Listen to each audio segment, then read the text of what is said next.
All right, all right. If you do not know what that theme was, ladies and gentlemen, you need to seek professional help immediately. All right, guys, I'm so very excited for this guest this afternoon. My guest this afternoon, SAXON EMIL SITKA's dad, Emil Sitka, is adored by Three Stooges fans around the world, and he was commonly referred to as the Fourth Stooge. Emil Sitka appeared in more than 35 Three Stooges shorts, as well as many of the Three Stooges feature films. He continues to bring joy and laughter to many generations of Stooges lovers around the world. I'm thrilled to have his son, SAXON EMIL SITKA, on the show this afternoon to talk about his famous dad and the many ways he is continuing his dad's legacy today. Please visit emilsitka.com for all you Stooge lovers around the world. And SAXON, thank you so much for joining me this afternoon. I really appreciate your time. Oh, it's my pleasure, Mike. Good to be with you. Before we even start to talk about your dad's wonderful career, your dad had a pretty rough start early on in his life. Maybe you can talk a little bit about that, my audience. Well, that is a fact that my father was born, I think, right about the time that the First World War started, the end of 1914. He was born to some immigrant, a couple from Eastern Europe, and he had 4 siblings. They all grew up in Pittsburgh, Pennsylvania. Very poor, but unfortunately my father's father passed away when he was 14, and so he was essentially orphaned at the age of 14. His family was split up and they put into foster homes, and he ended up living on the streets of Pittsburgh until he finally took a hobo trip across the country when he was 18 years old. And that was out of sheer desperation. That was the times of the Depression. There was no jobs, no food, no money, nothing going on in Pittsburgh. And he finally hit the rode the rails, as they say, across the country. And he did that for about a year. Went back to Pittsburgh and managed to get a job at a factory as a laborer, and stayed there until 1936, when there was a huge flood that swamped everything in his neighborhood, including where he worked.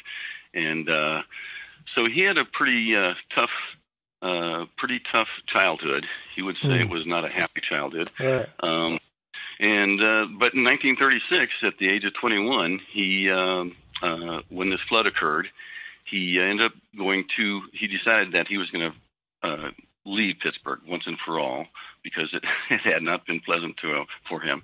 And he ended up going to a bus station, took out a few dollars that he had saved up, and bought a ticket to what he asked for at the bus station. He said, "Give me the ticket to the furthest away destination from here." And they said, "Well, that would be like California, Los Angeles." And he said, "Okay, that's it. Give me a ticket to Los Angeles." And so in 1936, the Depression was going on. He had a few dollars in his pocket from having worked, and he came to California and was determined to find a job in films in Hollywood in 1936. Took him 10 years, though, before he ended up getting a job. I mean, he was literally starving, literally. He literally was. He, in fact, when he decided to hit the rails back when he was still 18 years old in Pittsburgh, he was living on a riverbank, in a hut, and they called them shanties back then. There was a shanty town on the riverbank on the Allegheny River in Pittsburgh. And then one night the police came in and they woke everybody up at 2 a.m. and took all their possessions, burned the whole place down, and took them to jail for 2 weeks. And so he spent 2 weeks in jail at the age of 18 for just being homeless. And when they finally released him, he said, "There's nothing for me in Pittsburgh." And that's when he decided to head down to the railroad and start hopping trains. And it was out of pure desperation and hunger. It was not like some kind of excitement or boyhood adventure or anything like that. But this was the Great Depression. We in this country today, we don't really comprehend too much how desperate circumstances were, but there was just simply no jobs, no food, nothing, and everybody. There was millions of people doing exactly what Emil did. Soup lines, awful. Yeah, to go look for a job. So they figured something had to be better elsewhere, and so they moved around the country, but there was nothing else anywhere else that they went. Saxon, so it was tough times. Yeah, he grew up in a tough childhood. Yeah, it really did. I mean, the way you describe it's an awful time to be well, it did made a tough guy out of him. right. He survived it with a strong sense of personality and will and determination, and so probably molded his character. I'm sure that it had a lasting effect on him for the rest of his life, growing up in those circumstances. Saxon, everything changed for your dad while performing in 1945, while performing the play The Viper's Fang. Talk a little bit about that. That's true. You can. Yeah, well, and my father, like I was saying before, he came to L.A. and Hollywood essentially in 1936, and so he couldn't get a break into films. It was hard to, he was hitting up the casting offices trying to get a job in a film. He couldn't do it.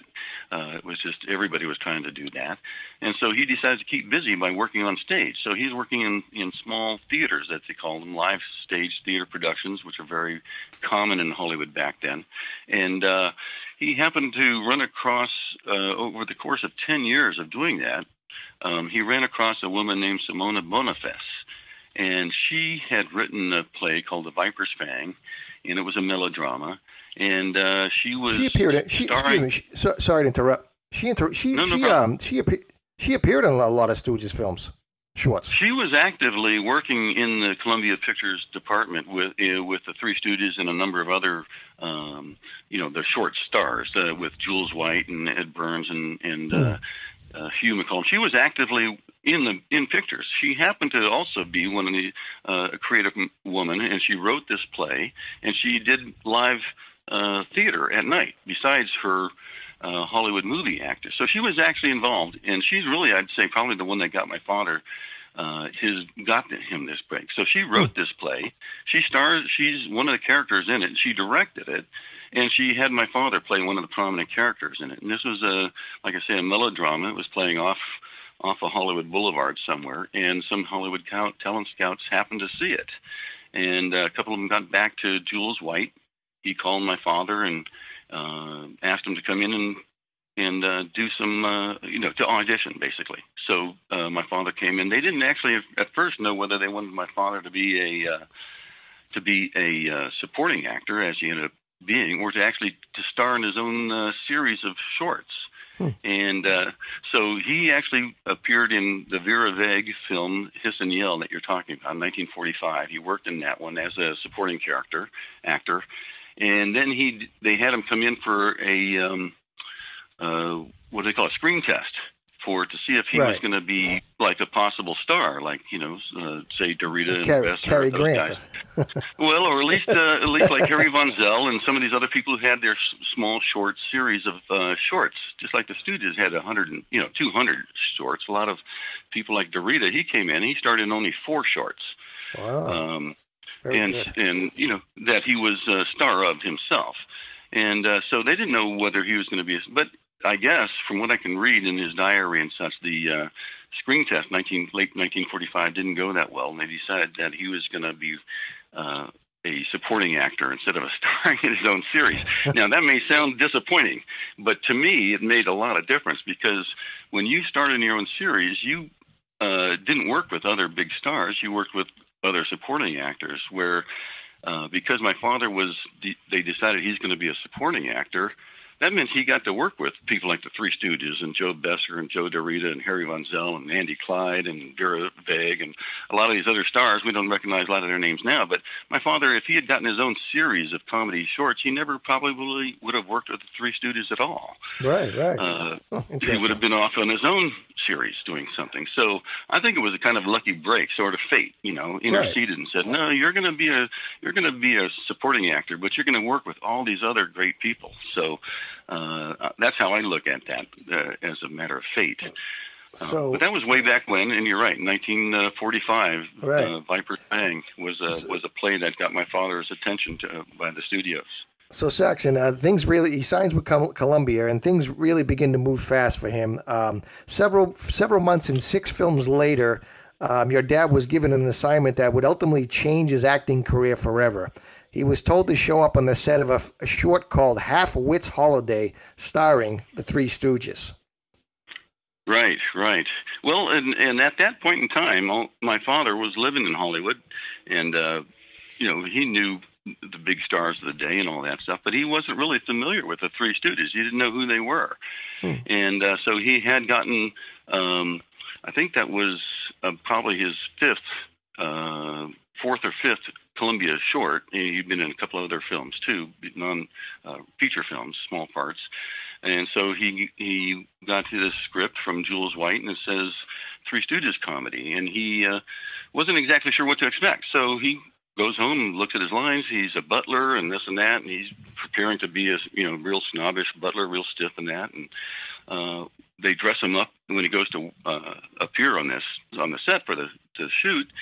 They dress him up in a fancy tuxedo. He's a fancy butler in a tuxedo. So he goes to the set, and they're waiting for the production people to show up, the directors and all that, and he notices that there's like three workmen hanging around, but they got makeup on, but they look like they're stagehands that are just workmen, and they got makeup, and he's going, what the heck are these?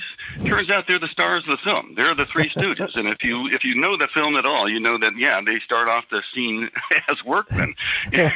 So he didn't even recognize the stars of the films that he was working in. But over the course of several days, he got to know them real well and introduced himself to each one of them. And it's pretty dramatic how he had an intuitive feeling about these guys. He could tell right away that these were Really? Wow. spontaneous comic geniuses in their own way. Wow. The only thing that was kind of odd, and he would describe, say, Mo as being like a comedia scientist. He was like actually took comedy seriously, so to speak. And whereas Larry was like sort of like the guy he was on like the character. He was lighthearted and easygoing, and the one character that was odd in my father's estimation way back then. And my father actually went home in 1946 after he had shot these scenes and wrote about his experiences in his diary. So I've got that. And he said the oddest thing was Curly, because everybody knew Curly as being a party animal, Right. But he was very quiet, very shy like. And my father went up to him, and my father was in the habit of, by this time, he'd been in several films. He was in the habit of going up to the bigger stars of the film and introducing himself. And most of the time, they were quite receptive to it. So, he introduced himself to Mo, he introduced himself to Larry, he went up to Curly and said, "Hi, I'm Emil Sitka. I'm in this picture with you." And Curly said, "Thank you, sir," and stood up and shook his hand, like very formally. And my father thought, I don't know why is he treating me like I'm the star here? Wow. He's the star of the film, but Curly was kind of like already showing signs of what was to come. And I guess Right. you probably know what I mean by that. Yeah. That he had been, subject to a series of strokes before that, and his performance has been deteriorating. My father had no idea of any of that stuff at the time. And but he did notice one peculiar thing, which is that Mo would take a lot of time with Curly to help him rehearse his lines. Every single time that they were going to shoot one of Curly's scenes, that Mo would take a lot of time working with Curly to make sure he was able to recite his lines okay. And it seemed a little odd to have the one guy helping the other guy so much. But then before... go ahead. And unfortunately for my audience out there, this Halfwit's Holiday happened to be Curly's final Stooge short.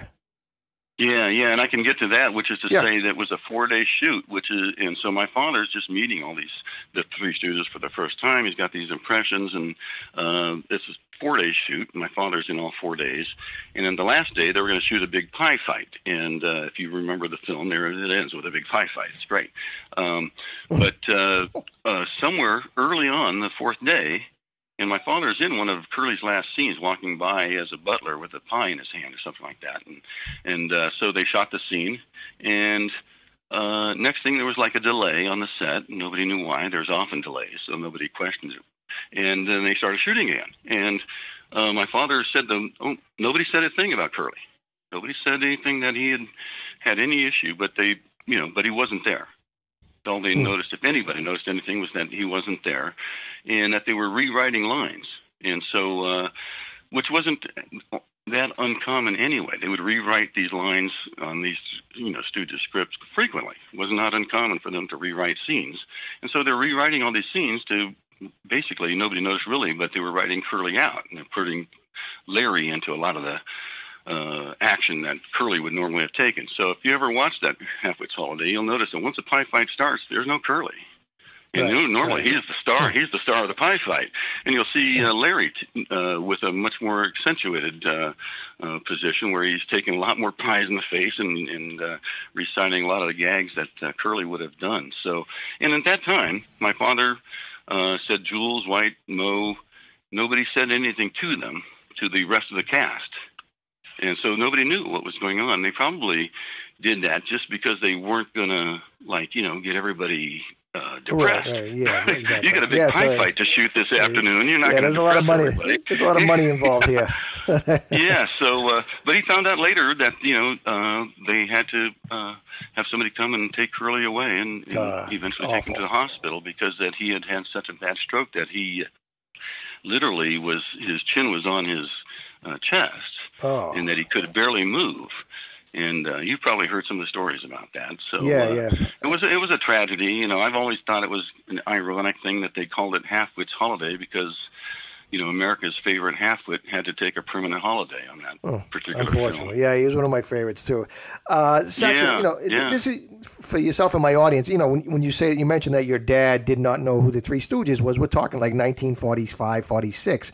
Now we got to we got to encompass everything what's going on. Their televisions, I think they're not even at their infancy yet. So a lot of the Three Stooges shorts would show at movie theaters before or after a film. Right, so, that's exactly right. They weren't shown on TV because there was no TV back then. Right, I think it was 1958 they began to run on television, new medium at the time. That's very true, yes. And so that's about, of course, when I started watching them because I was born in 54. And so I was like maybe 3 or 4 years old in 58 when they came on TV. So they've been on TV ever since I was a toddler. Yeah. I watch them every Saturday night. Every Saturday night on MeTV, it's 6 o'clock on Eastern time over here. My father's usually in one or two of them. Yeah, he's the best. Now, for my audience out there who don't know, we know they know what we're talking about, but he had that famous line. Maybe you can say it.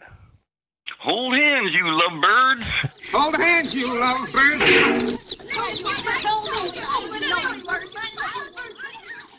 Yeah, from Brideless Groom. Yeah, that was. It's amazing how a line like that. And here's an interesting fact, by the way. So I have the script. I have all my father's scripts. He was a pack rat. So I have all my father's Three Stooges scripts. He was a hoarder. If you go in, yeah, he was in some ways, but I would say pretty much focused on his, focused on his career. He didn't save a lot of other weird stuff, but he saved a lot of scripts and contracts and all that stuff. So, in any case, that script of Brideless Groom. So that's where he says it in Brideless Groom. If you go and look at it closely, that line never actually appears. Hold hands, you lovebird. He actually wrote it in hand at the top of a page. Holy crap. So he probably, I don't know that he would call it an ad lib because directors, it sounds good, but my father would always say that directors frowned on ad libbing. They didn't like you to wing stuff. So so he probably, I think he thought about it. He probably talked to the director first and said, hey, how about right here instead of, because I think the line was supposed to be something like dearly beloved. Instead of saying dearly beloved, he's so, well, how about if we write in hold hands, you lovebirds? He smashed the birdcage over his head. That was great. And there's a story about that. My father never got hurt during making any Three Stooges movie, but they did say a few times he was concerned. And oddly enough, that bird cage over the head was one of them because they told him, hey, once she crashes this bird cage over her head, the false bottom on it, but there's a live bird in there. And he's trapped in there. He can't get out. And he said, hey, you got to keep your eyes open. He goes, you have the live bird in there, but you got to keep your eyes open for the scene. And he was like afraid the bird was going to fly in his eyes. So if ever you see that scene again, when he gets that bird, take a look at his eyes. He's probably thinking, oh my God, this bird's going to peck me in the eye. Turn into the Hitchcock movie, The Birds. The bird cage. Yeah, right. So that's actually did happen, and oddly enough, that line he probably never gave it much thought after that for 50 and years. Who knew? But, who knew? And then, and just a quick aside about that, after my father passed away in 1998, I was thinking about what to put on his headstone. He had already purchased a place up here in the local cemetery. And so I was going to do the usual, beloved dad and all that stuff. But then I found a note that he wrote. And he had a picture of what he wanted on his headstone, and he wanted "Hold Hands, You Lovebirds" written across the top of his gravestone. Wow. So to this day, up in the local cemetery, if ever you go and find a grave or one of these places, you can see a picture of it. It says "Hold Hands, You Lovebirds," the Three Stooges, right across the top of my father's marker stone at the cemetery. So, fantastic. Yeah, well, it came to mean a lot to him and to his fans, and he enjoyed fans that call him up. I think at least one time somebody called him and said, "Hey, we're actually having a live wedding, and we want you to chime in, hold hands, you lovebirds," at a certain moment of the wedding. And they had it played out for the crowd, so it's earned him a lot of fame, I guess you might say. Yeah, it's a sweet thing too. Hold hands, you lovebirds. If there's something to be known for, that's a good one. And like I said in the intro, he continues to bring joy and laughter to many, many people, younger generations. My kids watch him. I tell my kids, watch. This is the part, like every dad does to their kids. This is the part where Mo does slaps them, that kind of stuff. And it's beautiful. And one thing that people may not know about your dad, a lot of people probably do not know this about your dad, but he really became an accomplished actor. He worked with many, many big stars like Lucille Ball, Milton Berle, Red Skelton, Tony Curtis, George Papard, Johnny Weissmuller, Betty Grable. Yeah, it's true. It's true. I can be here for all week. You're right, and really, of course, mostly my father remembered, of course, because of the Three Stooges, and everybody's seen the Three Stooges, and they've, a lot of them have caught him there. But he did a lot more work. He was actually in more Columbia shorts with non-Stooge stars or other stars than he was in with the Three Stooges. He was in 35 with the Stooges. He was in 40 other shorts with other stars, and that's just Columbia shorts. Then you add in, a half a dozen RKO shorts and a bunch of bit parts and feature films and MGM and Universal. And he was in half a dozen Bowery Boy movies. Oh, well, yes, the Bowery Boys. Yeah, he was in one of them. He had a big role called Private Eyes. He has a large role in the second half of that film as a wheelchair patient that gets knocked about in usual slapstick fashion, as you can imagine. He's quite funny. He was in several of those Blondie movies, going back with Penny Singleton, if you remember those. So he was in quite a few movies. He was in some science fiction movies. He was in some Western films, the old B Westerns. He was in probably at least a dozen of those, and most of those were like serious roles. They weren't comedic roles, and he did consider himself an actor capable of doing comedy, obviously, but also of doing drama or doing whatever the case called for. So he definitely didn't consider himself a comedian, but rather an actor who was capable of doing different genres of acting. He didn't really have a shtick, Right. For my audience out there, you can get all this kind of great information at emilsitka.com, EMILSITKA.com. It's an endless supply of information about the Three Stooges. And I know there's a lot of Three Stooges lovers out there, including myself. Saxon, now, your dad obviously worked with the Stooges. So, from what I know and when I read, I think Mo was pretty much the money guy. Larry liked to go to Larry liked the horses. And Curly liked the women, and he loved Curly liked the women and dogs. That's the picture we get. Yeah. So, were there any stories your dad maybe told you from the set that we didn't know about them, and things sensitive? Well, I would say if there's and if you know my father's career, he actually worked more with Shemp than anybody else, than Curly. He worked with Shemp more than Curly. He worked with Shemp more than Besser. For his first one, Curly was out, right? And he ended up becoming, at least for the period of time that he worked with him, he became pretty good friends with Shemp, and they would often go to lunch together. And they were working over there. I don't know if you're familiar with the studios, Sunset and Gower in Hollywood.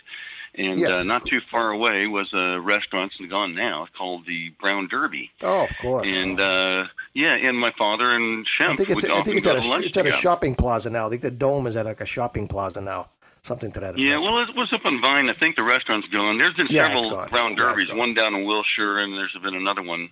In any case, so my father would say that going to lunch with Shemp was usually pretty entertaining because Shemp would. So they'd get a booth in the restaurant just like everybody else, and then Shemp would get started involved telling a story of some kind, and he would get so animated, and start speaking loudly and gesticulating and telling a story that pretty soon the whole restaurant is like watching him and listening to him tell a story, and until at the end he's going, "Hey, what's going on? What are you all looking at me for?" Because he was just that big of a personality, Yeah. Wow. So my father definitely had a lot of good times with Shemp. I would say that. Why did Shemp leave? Why did Shemp leave? Well, Shemp actually passed away in '55. Yeah, so he was working actively with the Three Stooges. He had basically, I guess you would say this, forfeited his solo career to join the Three Stooges, and probably had no ambitions beyond working with them. But in 1955, he suddenly passed away, heart attack. Wasn't like Curly, whose demise was slower and maybe was foreseeable.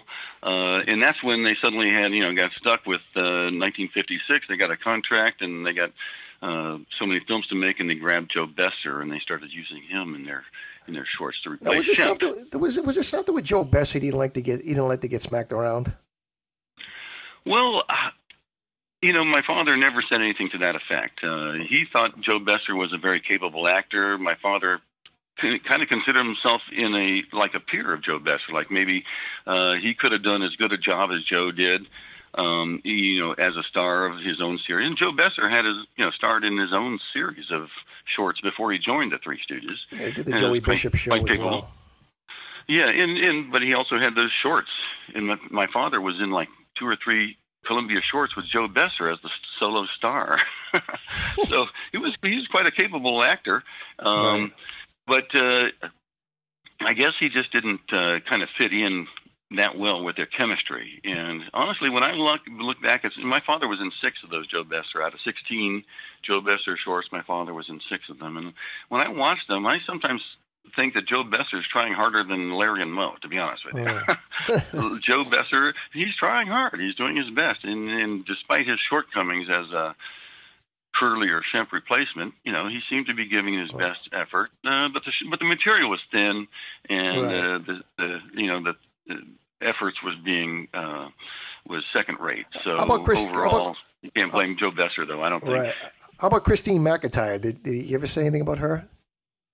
Oh, well, she was an extraordinarily talented actress. My father, she actually left the Columbia Shorts department shortly after I was born, way back in the mid-'50s. So my father did try to keep in touch with her. I think he met with her a couple of times, but he had the utmost admiration for her. And anybody that watches Three Stooges from 1944 till 55 would say she's extraordinarily talented. And here's another interesting thing. My father worked with her probably more in non-Stooge shorts than in the Stooge shorts. Ooh. She was very prolific in, like, say, I don't know if any of these names mean anything, but like Hugh Herbert or Andy Clyde. I don't know. Andy Clyde made. Do you recall Andy Clyde at all? He made more shorts than anybody else. Right, at Columbia. Three Stooges made 200 or so. Andy Clyde, I think, made 96 shorts. So he was. And he was a solo act. And then there was Hugh Herbert and a number of other people that were well known back in the day. We don't know their names today, but she was appearing in, like my father, she was appearing in probably more Columbia shorts without the Stooges than with the Three Stooges. Mm. She was she was a soprano singer. I mean, she was very. That was like the big surprise. Yeah, she's an extraordinary singer. That's just a bonus, I guess. I think her contract. I think I could be wrong. I think her contract with Columbia expired in 55 or 56, and she retired and went to sell real estate. That's what I understand. Yeah, and now I hate to throw a little negative story, but there's been some word that she didn't like the. Being contacted by Three Stooges fans. Oh, really? After she had left. Yeah. Well, and from what I understand, there was at least a few times where after she left, she was a beautiful woman way back in those days, right? The 40s and 50s. Well, in the 70s and 80s, people get older. Right. And so when, so now my father, my father had the benefit. Now, in 1946, he made himself up, or was made up, to look like he's 80 years old.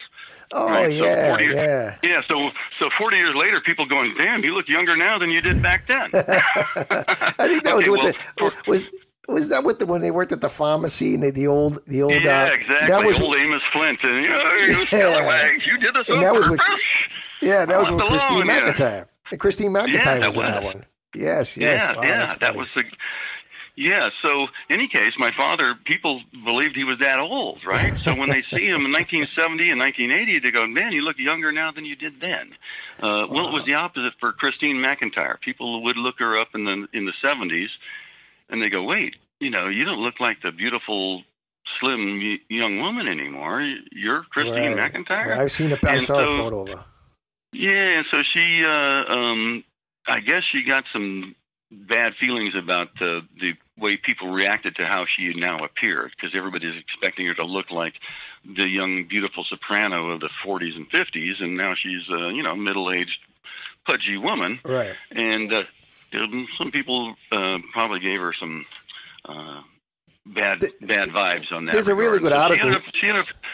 She ended up kind of like souring on being visited by Three Stooges fans. There's a really great article written about 25 years ago about a gentleman whose name escapes me. He passed away a couple of years ago. I should send that to you. Yeah, that's it. You read that? Bill Capello? Oh, yeah. Well, I've been in touch with Bill Capello. Yeah. In fact, Bill Capello was in touch with my father maybe back in the mid-'70s. Wow. I remember him coming to my house, and and I remember thinking to myself, this guy was, an eccentric, a young guy. He looks normal, but he came all the way from back east to visit my father here in L.A. just because he. So I met Bill Capello. He was a dedicated fan, and he looked up all these people, and he probably wrote the most in-depth article, like you're saying, about Christine McIntyre. But he was one of the kind ones, though. That I read that. It was interesting. Yeah, it's sad. She passed away as soon as her husband passed away. She died right after him. Yeah, and as far as I know, she had no kids. Yeah, no kids. Yeah. Yeah. One of the things I kind of wonder about. I seem to be like one of the few supporting actors' children that seems to be around. You don't find like Vernon Dent's children or Bud Jameson's children or Simona Boniface. You never had any kids. Right. Curly's grandson's around. You talk to him? Yeah, I do. In fact, we're not associating because of the COVID virus right now, but we do have we've met quite a few times. How about Curly's son? Curly's son. You met Curly's son? Is it Curly's son or his grandson? His grandson. Curly's grandson. Okay. Yeah, which is Curly G. We call him Brad Server. Brad Server is Curly's grandson. Correct. Yeah, and his brother Darren is also involved. But he's trying to do a bit on YouTube and trying to revive his father's memory, keep the laughter alive, as he says. And we'll get him on. You definitely should. The guy is definitely a character. Oh, all right. Yeah, you'd have a good time. He's more entertaining. He's more fun than I am. I'm the straight man. He's the funny guy. We should do a routine. You're the Mo. Yeah, you guys should. That's what you guys should do. You guys tour the country and be like your dad and the granddads. You know what I mean? Three years. I could ask three generations of Stooges. Yeah, and he definitely has the curly Stooge gene in him. If you talk to him, you see him, you love him. All right. He's a great guy. I'll check him out. He lives not too far from me, so yeah. Oh, cool. Nice. Yeah, we'll keep it in mind. I'll keep that in mind. Emil Saxon, I want to ask you. Sadly, Larry had a stroke during the filming of Kook's tour, and Mo approached your dad and to see if he can come up with a character for a quote middle stooge to replace Larry. Right. Yeah. I remember that. I was in high school. I remember telling my friends in high school that they were thinking about my father was going, and they were going, really? The Three Stooges are going to come back? But yeah, in 1970, Larry had a stroke after making that Kook's tour, and was forced to retire. He had no choice, and so some opportunity came along that Mo thought was worth looking into, and he selected my father. And my father actually thought he was kidding. When Mo first called him and said, hey, I want you to join the Three Stooges, my father's going, wait, I'm way too tall, for one thing. You guys are all like 5'2". I'm 5'11", 5'10", and that alone should have disqualified him, And then he also said my father thought, gosh, I don't have a character. I'm not like you guys. You guys have your characters. You guys are comedians with a shtick, and I'm not. I'm an actor. I do different things all the time. And so that may sound subtle to the average fan, but that was distinctively interesting to my father, which is to say that he, when you got, like, say when you asked Joe Besser to join, or you asked Joe DeRita to join the team, they already had a character, a comic character that they brought. And they didn't try to be Curly. They didn't try to be Shemp. They brought their own character, both Besser and DeRita. And my father didn't really have that kind of character to bring. So he had to think of a character to come up with. And they ended up settling on he wasn't even going to be called Emil. He was going to be called Harry, Larry's cousin. And Larry. That was going to Harry. Yeah, he's going to be. So it's going to be Harry, Moe, and Curly Joe instead of Larry, Moe, and Curly Joe. Yeah. And he's going to have to be some kind of fastidious character. He actually said that he once he decided that Moe was serious, and that he was going to be serious about it too. He actually started modeling his character after Felix in The Odd Couple, if you can imagine that, where he's like fastidious to the point of obnoxiousness. Jack Lemmon. Yeah, exactly. Where he's like careful and of course Curly Joe and Moe are slobs, and he's going to be trying to clean up after them all the time and driving them crazy, trying to keep the place clean and all that stuff. And my father actually wrote out several small script segments, you could say, even about ideas. Once he decided that he was going to go for it, he thought he believed it was going to happen. He started getting real serious about it. Now, gentlemen, the first lesson in etiquette will be table manners. You must always observe the rules of etiquette. Beg pardon, luncheon is served.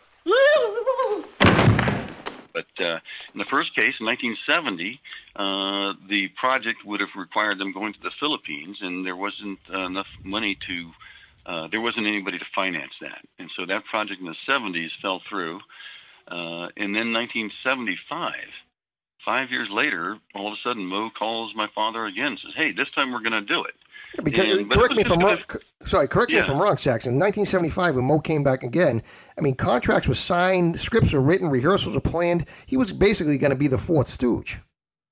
He was going to be, you could even say he's going to be the third Stooge, or the middle Stooge. Right. Yeah, right. He was going to be a Stooge, and like you say, I have the contract that he signed to work in the picture. I have the scripts for it and all that stuff, and it was going to be kind of a small role because it wasn't going to star the Stooges, but they were going to have like a bit part, an ongoing. They already did publicity. They were doing publicity. Yeah, publicity photos as well.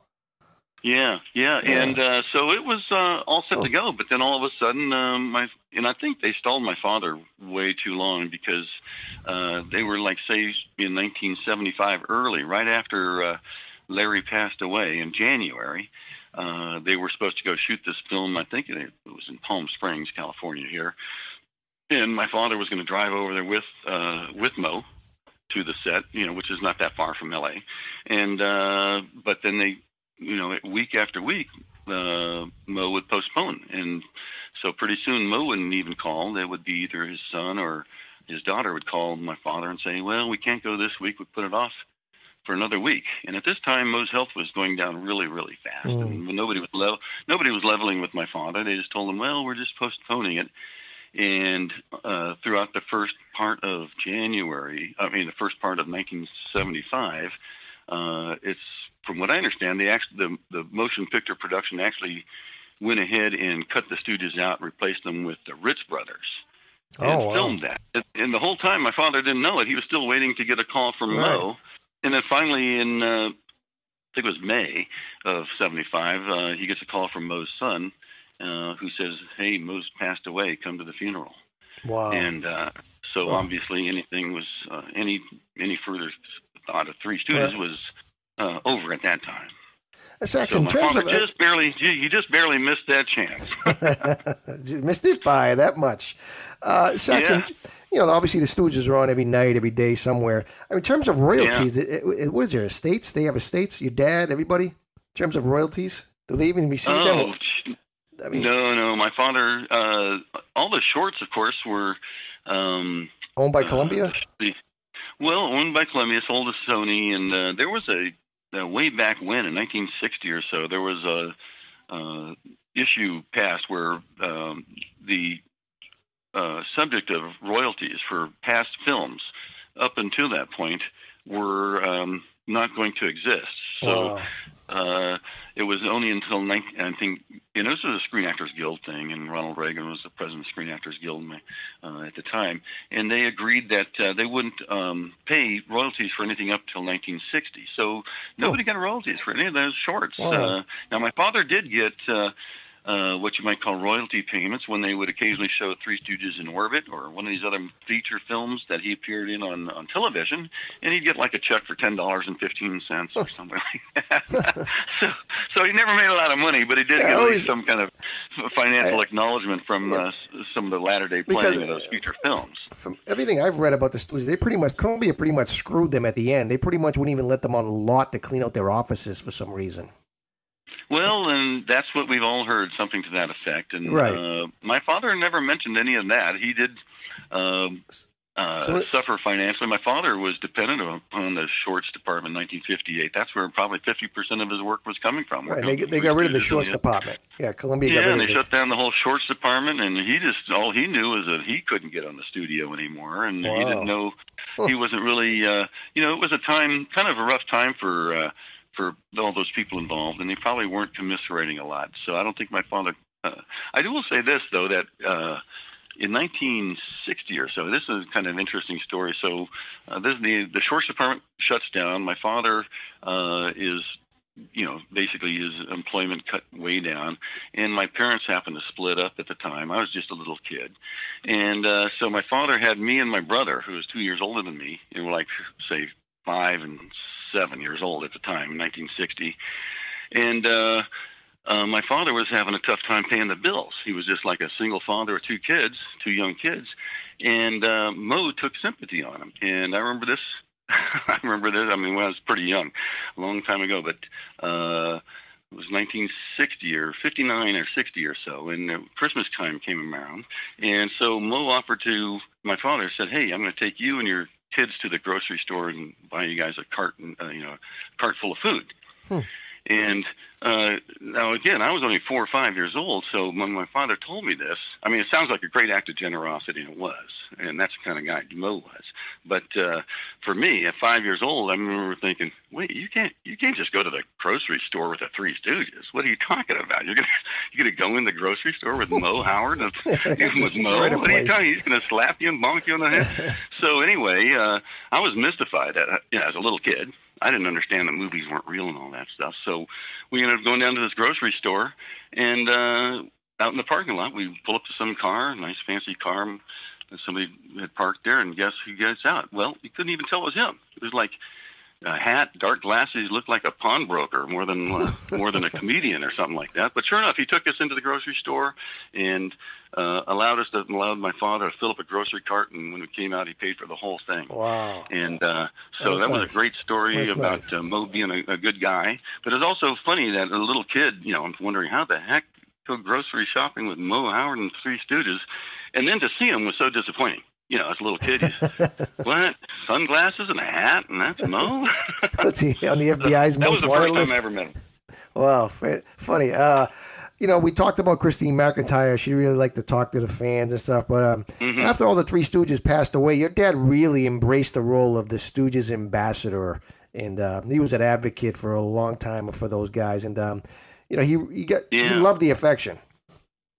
He definitely, I actually feel very grateful to the fans of the world, Three Stooges fans especially, but Emil Sitka fans that gave my father so much attention and affection. When you get to be 70 years old and older, and a lot of people don't listen to you anymore. To have young people looking you up and asking you questions and finding interest in everything you have to say, he relished it, and so he always kept his phone number listed in the telephone book. He loved, I almost saw it as like a latter-day hobby of my father's, that he kept in touch with so many fans, and he would write so many Christmas cards. Oftentimes he'd have me and my wife, we'd come over to visit him, or he'd come over and he would have us write out addresses on envelopes for Christmas cards because he couldn't fill them all out, and so we would just write addresses on the Christmas card envelopes that he would be sending out to fans. So he definitely loved fans. He had them come over. He oftentimes even had them stay over at his house. He lived not far from where I live here, and so he loved having fans all the time. It's funny, you made me remember a story. Tom Bergeron, well, he used to be the host of Dancing with the Stars. He's from Boston. I kind of remember. Yeah, I remember him. Yeah. So I heard him tell a story one time that when he was a little kid, like 10 years old, he had a sleepover with his friends. For some reason, they had they had a California phone book back then. I don't know. Anyways, they looked up Larry if he was in the phone book. So they looked him up, Larry Fine. They looked him up, and they called it. And he answered. They said, is it, my God, and all his friends, like, late at night, like, is this Larry from Three Stooges? He's like, yes, it is. And he said they talked. He said they talked for like 10, 15 minutes. He was great. He was talking. We passed the phone around. Larry goes, hey, do you guys want Mo's number? And they're like, yeah, we'll take it. Please. So they called Mo, and Mo was like, just like he saw in the show.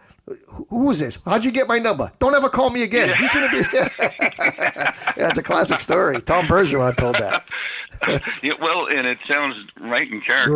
Right. You know, and not that Mo was a bad guy or anything, but he was definitely a serious guy. And you know, there's a lot of people who have great stories to tell about Mo, but that's in character with what his natural reaction would be. Like, where'd you get my number from? And I know my father. You know, and people react in different ways. My father always appreciated the attention. He never felt like it was too intrusive or too much or anything. But I do have a couple of cards, Christmas cards from Joe Besser to my father. Oh, wow. And in them, you know, he says, hey, great to hear from you. Hey, don't give my number out to the fans anymore. It's just too much. Oh, wow. And so there's at least two cards in which my Joe Besser is telling my father, hey, don't give my number out anymore. That's classic. So everybody took it a different way. My father, I have to admit, way back in the 70s. So I was, probably getting close to 20 years old or something like that. And that was when my father started to get attention from Three Stooges fans from all over the country. You know, up until then, I don't remember that much. But and I remember at first when people would call my father up and say, hey, are you Emil Sitka from the Three Stooges? And my father would be so overjoyed to talk to these people. I was surprised. Yeah, at first I was thinking that he might resent, all this intrusion. It seemed different, compared to our, it was different compared to our normal life. All of a sudden, strangers are calling and they're talking about this stuff from way in the past, and it was surprising to me that he embraced it so much. He, from the very beginning, he's going, yeah, that's me. Which one did you like the best? Which one's those characters? Do you remember this one and that and that? And hold hands. He was totally, hold hands, you two lovebirds. Yeah, he was totally involved and absorbed and enjoyed right from the beginning. So all the way till the end, too. And I don't know if you're aware of this, but even on the very day my father had a stroke that took him away from us, he had several fans, 3 people from back east that were in his house that he was entertaining. He was showing them stuff, and then he had a stroke, fell down, and they're the ones that called the ambulance and got him to the hospital. These 3 particular fans that happened to be there. So, I mean, just to the very end, he was hosting fans in his house. Sort of like Bela Lugosi. Sort of like Bela Lugosi. He's sort of like that too. Yeah. Yeah, well, and so it was, remarkable that he enjoyed the fans so much, and the fans got so much from him. So, I'm glad that he enjoyed that kind of popularity in his later years. It was great. Saxon, real quick, because we're running out of time, I want to ask you a couple of quick questions. Your dad had a pretty strange license plate for his. Oh, yeah. Our license plate, his license plate says Stooges, Stooges, and he got it way back in, I think it was 1976, when California went from, back in the early days, California only had 6 characters on a license plate, and then they decided to go with 7 because they were running out of numbers. And so my father applied for the word Stooges on his license plate, and then he got it. And he was surprised, and years later he actually heard from somebody who claimed, anyway, that they were working in the DMV when that request came in, and that there were several requests but that this person who made the decision recognized his last name and said, "Okay, this guy gets it." Oh, wow. And so my father's, ever since 1976, my father's had that license plate, Stooges, and when he passed away, I got his car. I inherited his car, and I kept the plate. So even to this day, right outside my driveway out here, license plate says Stooges. Oh, it's an old wow. blue and yellow California plate from 1976. That's priceless. On my car. I'll never give that up. Of course not. You can see a picture of it on the EmilSitka.com. In fact, if you go to the website and scroll through his biography, there's a picture of him with his car. He had a white Toyota back in the day. And if you go through if you look your dad up on YouTube, he was actually in an episode of Let's Make a Deal with Monty Hall. Yeah, he is. Monty Hall didn't recognize him in that, and but he did go down. I remember the day he was going for that. And he got $500. Yeah, not bad. So, not a bad score. Yeah, I still have that bow tie thing that he was wearing in that show. I thought it was a gag. You know what I mean? Well, it is a plastic gag bow tie, but I mean the Monty Hall thing. I thought it was like like a skit. You know, like a put up or like a put. Yeah. No, he was there. He was there legit. He was, half wondering if anybody would recognize him, but nobody did. Wow. But you never know. So. Even after the show, nobody recognized him? Not that I recall, no. Wow, that's funny. Yeah, well, it was out of context and all that stuff. If you were told that, there's a, Three Stooges character actor in the audience, maybe somebody might have been able to clue it in. Real quick, Saxon, one more question before we let you go. What's the connection with your dad in Quinton Tarantino's Pulp Fiction film? Well, of course, that was a big blockbuster film for Tarantino back in 1984, if I'm not mistaken. Was it in 84? Yeah, 84, no, I think it was. No, I think it was in 94. 94.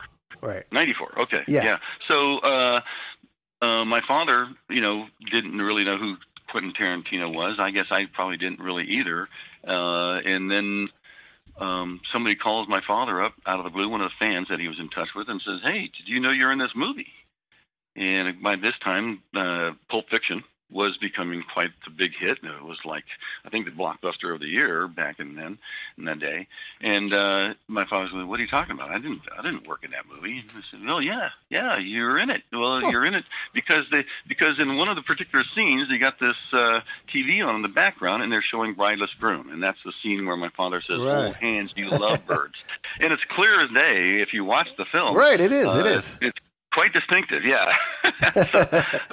So my father had no idea. He had to go out and see it just to believe it, and sure enough, there it was. And here's an interesting thing, though, is that they never did ask him for permission. But a couple of months after the film did come out, all of a sudden he got a check for, I think, like probably $4,000 or $5,000. Get out of town! And they said, "Hey, this is for us using your material." Holy crap. Now they actually didn't have to do that because that. Brideless Groom, I'm not sure if you're aware, but it's one of the few Three Stooges shorts that is in the public domain. And that means you don't need to have anybody's permission to use it. Oh, wow. And that's one of the reasons why Brideless Groom appears in so many videos. It's you don't have to pay royalties to show it. So, and also, if you look at Pulp Fiction, you never actually see the Three Stooges. Because they would have had to pay royalties just to show the Three Stooges. So in any case, they didn't have to do it, but they were very gracious. Sent my father a check for some a few $1,000. And if you look at the end of the movie, if you wait until the credits scroll by, he'll be on there. You'll see his name, and so they're listing the names on the left side and the character on the right. And so on the left side, you'll see Emil Sitka, and the character just says, "Hold hands, you lovebirds." Oh, he must have been very happy, though. Oh yeah. You can't even imagine how. Oh, that's great. That's great. That was going to be my follow-up if they sent them a check. That's great. They sure did, and more than he expected, and more than they really had to do. Like I say, they could have just used it in the public domain. And I actually remember reading somewhere that Tarantino said that when he was designing that scene, that he knew he had to get that particular scene on there with my father, and that's his favorite line from the Three Stooges. So it was very intentional, very conscious, very consciously done, and just another commemoration to the immortality of the humor of the Stooges, wouldn't you say? Oh my goodness, fantastic, Saxon. This has been great. This has been a joy for me because obviously I'm one of many millions of fans out there of your dad and the Stooges as well. And how can people get in touch with you, Saxon? If they want to get in touch with you, certainly would appreciate it. Well, I hope you have success with this podcast and all the other ones. I've seen a lot of big names on your list of interviewees. Thank you. I'm honored to join them. Thank you. I appreciate it. I work hard at it. I appreciate it. Yeah. Well, best of luck to you. How can I get in touch with you? You've got my numbers. No, how can fans? Would you like the fans to get in touch with you? Yeah, I'm on Facebook. Okay. If you want to get touch bases on Facebook. Okay. Otherwise, emilsitka.com does have a comment section, so either which way would be fine. Yeah, I love hearing from fans, and I try to respond quickly as I can to any inquiries. I get a lot of interesting questions, and I do have some, like I was saying, scripts and such that makes me almost a reference source for Three Stooges information sometimes. Yeah, because you really got to get around to that thing we were talking about earlier. You should really get around to that. You're right. Yeah. I got no excuses. Yeah, now you're retired now, so now you get the time, right? I know. I better get off my butt. Right. All right, Saxon. This has been great. I appreciate this and continued success. We'll talk to you soon. I'll talk to you soon. I sure appreciate it. Take care. Take care. Bye-bye. All right. There you have it. SAXON EMIL SITKA. Great guy. Great interview. So much great knowledge that we never heard behind the scenes of the Three Stooges. You don't hear too many podcasts about behind the scenes of the Three Stooges. I mean, here you go. I just gave you the whole mother load. I mean, what else can I do for you people? I give you assassinations. We do the JFK a couple of weeks ago. I got a big guest next week. I'm not gonna. He's big in stature too. He's a big guy. I shouldn't say that too loud. But anyways, wait till you see what I got next week, guys. You really want to tune in to next week's show. We are really going to be digging deep into a lot of mafia stuff next week, guys. It's a little hint. A lot of mob talk next week. I get the big boys. I get Michael Francis, member of the Colombo crime family. He was a captain. I got this gentleman coming on next week. So you want to be tuning into this show next Saturday at 2 o'clock. Some of the great guys, some great guests are already booked for the show for the next month. We're going to probably be featuring a lot of the Manson murders next week, guys, next month. Because unfortunately, it is the anniversary of the Charles Manson murders, and we are going to be featuring that with some great guests next couple weeks. We'll be digging deep into that, and there's going to be a lot of untold stories that you probably never knew about that episode. And so we're going to dig into that, Justin. So classic Hollywood and classic violence. Classic Hollywood, classic murders. I mean, we do it all here. We do true crimes. It's going to be a true crime podcast probably next month, I hope. So, you definitely want to tune into the show in the next coming weeks, guys. And again, that's what the people want. That's what they want. You're giving the people what they want. Yeah, I mean, that's all you can do, baby. I mean, we're evolving the show. I mean, if you haven't been paying attention, we do a lot of celebrity interviews as well. We'll mix them in there as well. We'll do some true crime. We'll do a lot of things. It is what it is. I mean, I don't see anybody else doing this, Justin. I mean, maybe you're a young kid. I mean, you know more podcasts than I do. But the ones, maybe the Rogans of the world, they got millions of dollars behind them in a $100 million contract. Yeah, and he's just talking about space aliens. And anyone can do that and make crap up. Yeah, who knows? Please, get out of here. We're talking about stuff that actually happened. Stuff that happens in really in details kind of stuff. You know what I mean? Right. And, I mean, I brought you one of the Three Stooges family members. I mean, who the hell can do that? Jesus. Anyway, so that's it, guys. I really want you to just stay tuned for next week's show and the upcoming shows. And that's it, guys. Get on that YouTube channel, guys. Please subscribe to my YouTube channel. Over 400 strong. The views are astronomical for a kid who doesn't even know what the heck he's doing. I do that all. I upload it myself. I have no clue what I'm doing. I mean, but you're a pro. I'm a pro. Now. I mean, but they seem to be loving it out there. And thank you to everybody. Subscribe, and hit that little notification bell, guys. Oh, one more thing, like I forgot last week. Guys, the show is now on the Racketeer Radio app. Go to the App Store and download it. It's free. We're on every Wednesday at 9 o'clock Eastern. It's a great app. It's got everything swing, the Jack Benny show, Abbott and Costello show, It's got tons of stuff. Milton Berle show. There's swing. There's jazz. There's big band. There's 40s. There's, everything you can dream of music-wise. And they play a lot of the murder mysteries on there as well. So that's why they approached me, and they thought my show would fit in great. And they're smart people. And so that's it, guys. Download that app. We're on every Wednesday night at 9 o'clock. It's a great app. Racketeer Radio. And get on my YouTube channel. And that's it. We'll see you next Saturday. Justin, over up. Yeah. Stay tuned to WNTN. Paul Roberts is he's ready to get it sweaty up in here. And, the mighty. He's got his disco platform shoes on. He's got his polyester bell bottoms on. And Paul, PR, is a huge fan of the show, and I'm an even bigger fan of his show because I call in every Saturday, and I'll be calling in right after I get off the air because PR's he plays a great show. He gives you some great details with the artists, and he knows his movies, he knows his television shows, and he's a big Broderick Crawford fan as well. Nothing better than burning it up with PR on a Saturday. Yeah, and he's a big Twilight Zone guy like myself. So, and how can I forget Linda Carter? Sorry, Paul. I know you're out there listening. So that's it, guys. That's the show. Give Paul a call anyway, 781-559-3300. That's it, guys. We'll see you next Saturday. Stay tuned. He's not normal.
You take drugs, Danny? Every day. Good. Oh, Mike! Okay, everybody, that's a wrap.